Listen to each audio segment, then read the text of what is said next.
The truth of the share market channel में आपका स्वागत है। मैं भवनेश अग्रवाल। नमस्कार दोस्तों। बाजार में नरमी की कोई संभावना नहीं है, बाजार के गिरने की कोई संभावना नहीं है। चाहे ट्रंप साहब अपनी तोपें चलाते हैं, चाहे पाकिस्तान अपनी डींगे हाँकता है, लेकिन भारत के शेयर बाजारों में नरमी का कोई तत्व नजर नहीं आ रहा है। No element is visible in the Indian market so that it can come down. अपनी रफ्तार से धीरे धीरे चल रहा है, बहुत शांत से चल रहा है। ज्यादा तेज गति से बढ़ेगा, गिर जाएगा बाजार, ये सबसे बड़ा खतरा रहता है। तो बाजार बहुत शालीनता से चल रहा है, बहुत अच्छा काम कर रहा है, परिणाम भी बहुत अच्छा है, जिसके बारे में हम कल के एक वीडियो में चर्चा कर चुके हैं, बड़ी विस्तृत चर्चा की थी। और स्मॉल कैप जो इंडेक्स है, उसकी जो कंपनियां हैं, उन कंपनियों के परिणाम सबसे बेहतर आए हैं। 29% की growth small cap index, Nifty small cap index ने दी है। प्रॉफिट में 29% ग्रोथ, ये मामूली बात नहीं होती, ईयर ऑन ईयर बहुत बड़ी बात। तो इससे यह है कि स्मॉल कैप का जलवा भी चलेगा, और मिड कैप की ग्रोथ भी 15% है, वो भी चलेगी।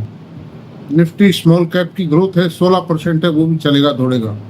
निफ्टी स्मॉल कैप ने निफ्टी नेक्स्ट 50 और लार्ज कैप की भी 12% है, और निफ्टी लिस्टेड शेयरों की भी 10% है। ये रिसेंट क्वार्टर रहा है। जो आखिरी दौर में परिणाम आए, यानी मई में जो परिणाम आए ना, 5 मई के बाद, वो इस इंडेक्स की जो प्रॉफिट रिपोर्टिंग है, ग्रोथ जो है, उसको ऊपर खींच लेंगे इस बार। वरना शुरू के रिजल्ट थोड़े अच्छे थे, ज़्यादा अच्छे नहीं थे, ठीक थे मतलब। तो अब अमेरिका में भी ट्रंप साहब ने कहा था कि मैं यूरोपियन यूनियन पे 50% एक्साइज लगाऊंगा, उसको टैरिफ लगाऊंगा, उसको भी उन्होंने टाल दिया 9 जुलाई तक। और एप्पल के बारे में भी अभी एक्चुअली ऑर्डर्स नहीं किए हैं कि इंपोर्ट पर 25% टैरिफ लगेगा।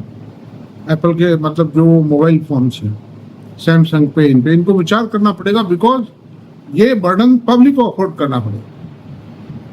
25% एक्साइज जो कस्टम लगा, वो जो ड्यूटी लगाएंगे, टैरिफ, वो खजाने में, सरकार के, अमेरिकी गवर्नमेंट के खजाने में जमा होगा वो पैसा। लेकिन अफोर्ड किसको करना पड़ेगा? पब्लिक से। एप्पल अपनी जेब से नहीं देने वाला है वो पैसा। यूएस की पॉपुलेशन को, सिटीजन्स को, अगर आईफोन खरीदना है या सैमसंग के फ़ोन खरीदने हैं, कोई और कंपनी के फ़ोन खरीदने हैं, तो जो ट्रंप साल ड्यूटी लगाएंगे वो पब्लिक की जेब से जाएगी। That's all. तो ये तो रही बात की। अब हम चर्चा करते हैं, ऐसा कौन सा शेयर है जो श्री सीमेंट के पद चिन्हों पर चल रहा है?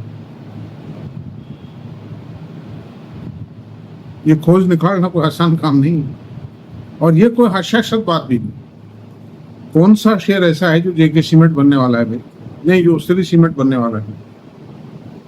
होता क्या है कि जब शेयर बढ़ने लगता है ना, और बढ़ रहा होता है, तो हमको ये भरोसा नहीं होता है कि क्या ये शेयर इतनी ऊंचाई तय कर जाएगा, 30-40 रुपये हो जाएगा कि शेयर, ये भरोसा नहीं होता है। लेकिन कंपनी के जो मैनेजमेंट है, वो इतने कॉम्पिटेंट होते हैं, कुछ मैनेजमेंट, कि वो प्रोजेक्ट लाए जाते हैं, इंटीग्रेशन किए जाते हैं, कंपनी की प्रॉफिटेबिलिटी, मार्जिन बढ़ते चले जाते हैं। Backward integration, forward integration, captive power का अरेंजमेंट, कोल माइंस को एक्वायर करना कंपनी के लिए, कैप्टिव यूज के लिए, ये सारी बातें ऐसी हैं कि उससे सीमेंट इंडस्ट्री की प्रॉफिटेबिलिटी बढ़ती चली जाए। तो देखिए, अल्ट्राटेक, श्री सीमेंट, जिन्होंने आसमान की ऊंचाइयां छुई हैं, कैपेसिटी बढ़ाते चले गए, इंटीग्रेशन करते चले गए, बढ़ती चली गई। और अब तीसरी कंपनी जो इसमें ऐड होने वाली है, वो है जेके सीमेंट। जेके सीमेंट की पोजीशन ये है कि मैं इस शेयर को 5 साल से वॉच कर रहा हूँ, 5 से भी ज़्यादा हो, 7-8 साल से वॉच कर रहा हूँ। जब ये शेयर 500 रुपये था, जब से नज़र तो पहले से ही जब 250, 200, 250 था जब से ये, लेकिन ये शेयर जब 500 रुपये था जब से मेरी नजरें कड़ी है नहीं मेरे पास ये शेयर।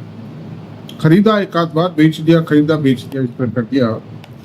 लेकिन मैनेजमेंट ने एक्चुअली, हम इसका श्री सीमेंट से कंपैरिजन भी करेंगे इसका, कि श्री सीमेंट में और इसमें आखिरकार क्या अंतर है, ये श्री सीमेंट क्यों नहीं बन सकता या बन पाएगा, ये दोनों चीजें मैं आपसे बताऊंगा। इसमें आप इसको इतना इजी वे में ना लें। It's a very difficult thing to compare and to conclude about the future of this share. मेरी कोई रिकमेंडेशन नहीं है, खरीदारी फरोख्त का मेरा कोई काम नहीं है। मेरा काम शेयर के प्लस मेरे डिमेरिट्स को बताना है, इसके अलावा मैं कुछ नहीं करता। तो अब चलिए, अब चलते हैं। जेके सीमेंट का पहला जो प्लांट था वो मांगरोल में, चित्तौड़गढ़ में, और बड़ी मजबूत सीमेंट आती थी। इसकी जो ग्रिपिंग थी सीमेंट की, खास तौर से आरसीसी के काम में बहुत शानदार। जितने भी आर्किटेक्ट और इंजीनियर, सिविल इंजीनियर थे, वो यही कहते थे कि साहब जेके सीमेंट की पकड़ बहुत मजबूत है। चेतक ब्रांड था इनका पहले, अभी मुझे ध्यान नहीं इनका ब्रांड क्या है, क्यों मैंने सीमेंट खरीदी नहीं बहुत टाइम से। तो इनका देखिए, मैं आपको इनको बताऊं कैपेसिटी क्या है। ये 3 तरह की चीजें बनाते हैं। ग्रे सीमेंट बनाते हैं जो साधारण सीमेंट है, 53 ग्रेड। व्हाइट सीमेंट बनाते हैं और पुट्टी, वाल पुट्टी बनाते हैं। ये 3 चीजों का निर्माण करते हैं। और वाल पुट्टी और व्हाइट सीमेंट में बिरला सीमेंट के, मतलब ये जो अल्ट्राटेक सीमेंट है, इसके एक बहुत बड़े कॉम्पिटिटर के रूप में इमर्ज हो गए। मेरा आपसे निवेदन यही है कि आप ध्यान से सुने। तो ग्रे सीमेंट की इनकी कैपेसिटी है 24.24 मिलियन टन, यानी 2.5 crore ton grey cement manufacturing capacity. White cement 1.12 million ton और वाल पुट्टी 1.33 मिलियन टन, यानी 11,20,000 टन व्हाइट सीमेंट बनाते हैं और 13,30,000 टन वाल पुट्टी बनाते। अगर ये नहीं बनाना शुरू करते तो अल्ट्राटेक सीमेंट की जो वाल पुट्टी और व्हाइट सीमेंट है ना, उसके दाम दुगड़े होते आज। लेकिन वही खड़े हैं, इसलिए खड़े हैं कि एक कॉम्पिटिटर इमर्ज होगा। जेके लक्ष्मी बनाती है चीज को, जेके लक्ष्मी सीमेंट भी बनाती है, जेके ग्रुप की कंपनी, 2 कंपनी है जेके ग्रुप की बनाती है। तो और अब इनका जो मैं आपसे बताऊं कैप्टिव पावर जो है वो 191.65 मेगावाट ही है। Captive power 191.65, 1,19,165 megawatt. निम्बाहेड़ा में इनके प्लांट कहाँ हैं? निम्बाहेड़ा में। मतलब आप ये मानिए कि इनके हर प्लांट के अंदर कैप्टिव पावर प्लांट है और कोल ब्लॉक्स इनके पास है, लाइम ब्लॉक्स इनके पास है। तो फुल इंटीग्रेशन है, कंटिन्यूअस एक्सपांशन है। प्रोजेक्ट शेयर बढ़ेगा ही कंटिन्यूअस एक्सपांशन से बढ़ेगा, वरना शेयर बढ़ता नहीं। मैं आपसे बता रहा हूं, एक्सपांशन से ग्रोथ है। तो निम्बाहेड़ा में है प्लांट, मांगरोल में है, मुद्दापुर कर्नाटका में है, झज्जर हरियाणा में और बिलासपुर गुजरात में। और नए जो प्लांट ये लगा रहे हैं वो पन्ना मध्य प्रदेश में लगा रहे हैं और बक्सर बिहार में लगा रहे हैं। और ये अपनी कैपेसिटी 24 मिलियन टन से बढ़ाकर 30 मिलियन टन अगले 2-3 साल में कर दें। This is the expansion plan. Existing capacity बता दी, प्रोडक्ट बता दिए। मैनेजमेंट जेके का है और जेके में देखिए मैं आपसे बताऊं इसके मैनेजमेंट में, बस जेके का मैनेजमेंट है ही मानिए आपको।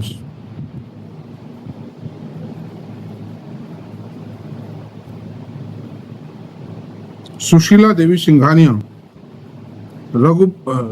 राघव पद सिंघानिया और माधव कृष्ण, ये 3 सिंघानिया परिवार के व्यक्ति हैं जो इसके सर्वे सर्वा है, CMD, मैनेजिंग डायरेक्टर, CEO। ये अब इसका कंपैरिजन करते हैं, डेटा इसके विचार करते हैं। Market cap 41,796 crore, current market price 5,409 रुपये। आपको महंगा लगेगा ये शेयर, लेकिन ये 10 फेस वैल्यू का शेयर। अगर इसमें 10 का भाग दे देंगे, वन फेस वैल्यू का शेयर जो है 540 रुपये का हुआ, तो महंगा नहीं कर मानता हूँ मैं इसको। 540 रुपये 90 पैसे का शेयर जो कंपनी 50% से ग्रो कर रही है, उसका शेयर मैं महंगा नहीं मानता। 500, 700, 800 रुपये का तो शेयर आप लोग खरीदते ही हो, सब खरीदते हैं। 800 ठीक है, सस्ता शेयर खरीद लो, तो 100 की जगह 10 खरीद ले, कोई कहाँ दिक्कत है। 100 के 10 के 100 हो जाएंगे किसी दिन, जो कंपनी स्प्लिट करेगी शेयर को, करेगी वो तो, और नहीं करे तो भी कोई दिक्कत नहीं, वो अपने हिसाब से बढ़ता रहेगा। जैसे श्री सीमेंट 10 फेस वैल्यू का शेयर है तो 31,000 रुपये वो बढ़ जाता है।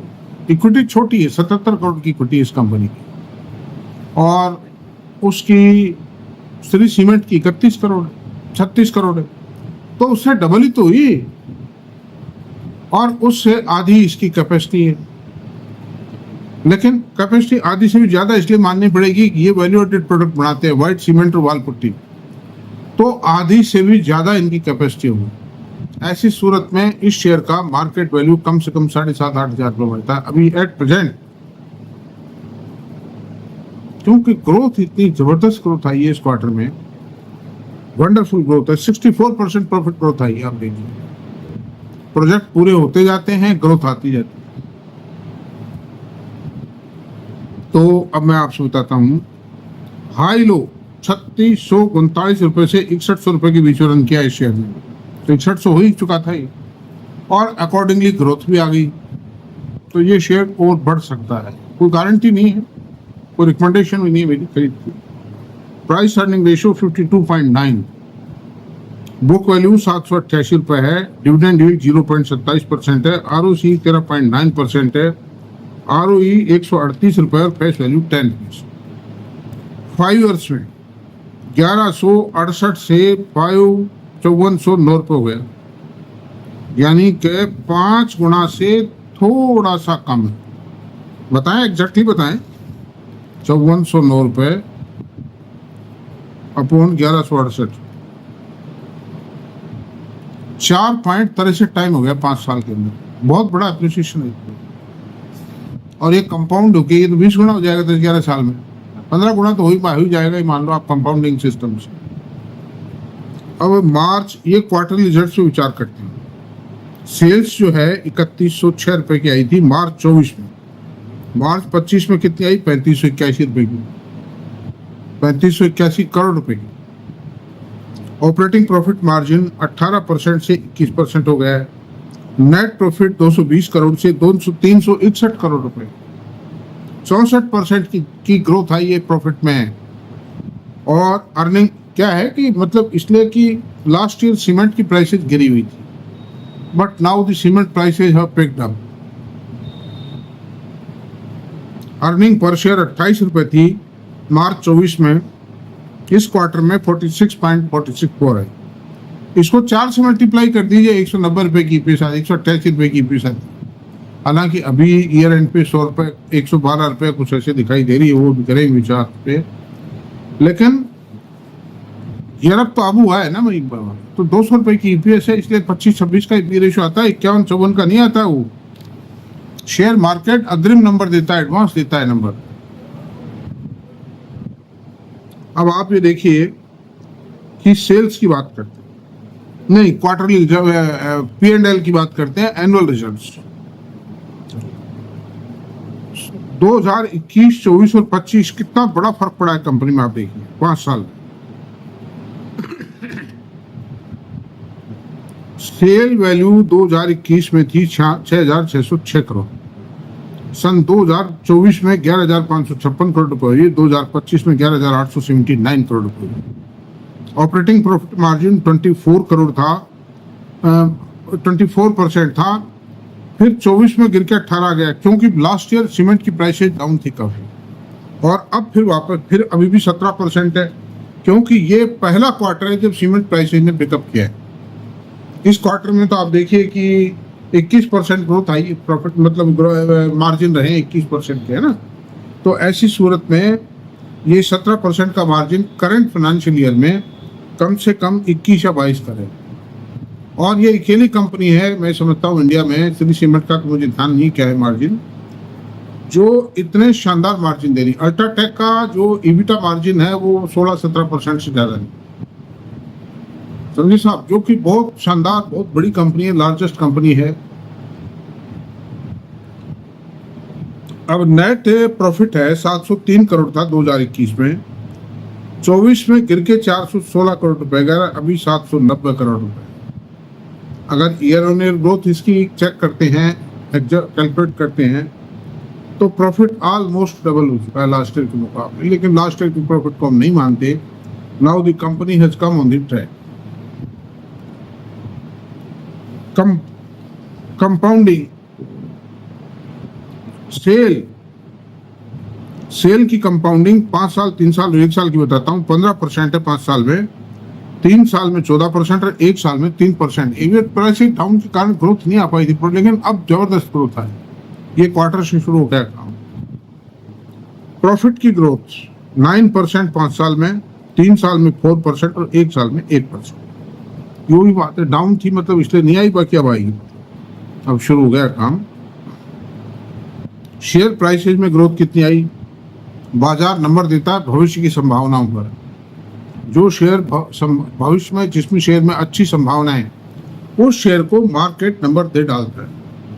तो आप देखिए 5 साल में 36% शेयर की प्राइसेज बढ़ी है, 3 साल में 30% बढ़ी है। इस साल भी जब मंदी का साल रहा है उसके बावजूद भी 28% प्राइसेज बढ़ी है।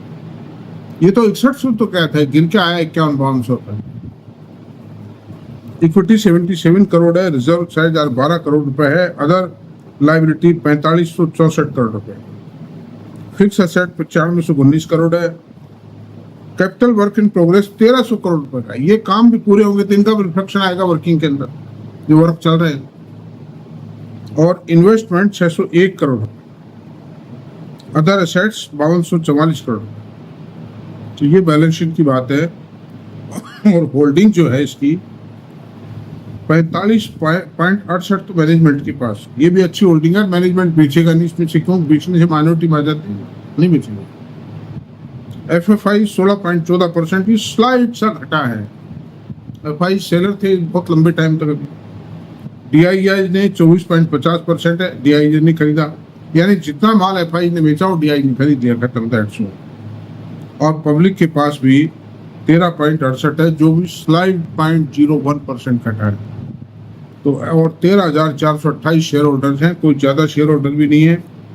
इक्विटी भी छोटी है। ऐसी सूरत में this company is very lucrative company, likely to become another Shree cement in the offing. छोटी इक्विटी का शेयर फ्लिप करता है और कैपेसिटी लगातार बढ़ा ही रही, मतलब। तो इतना ही रहने देते हैं दोस्तों।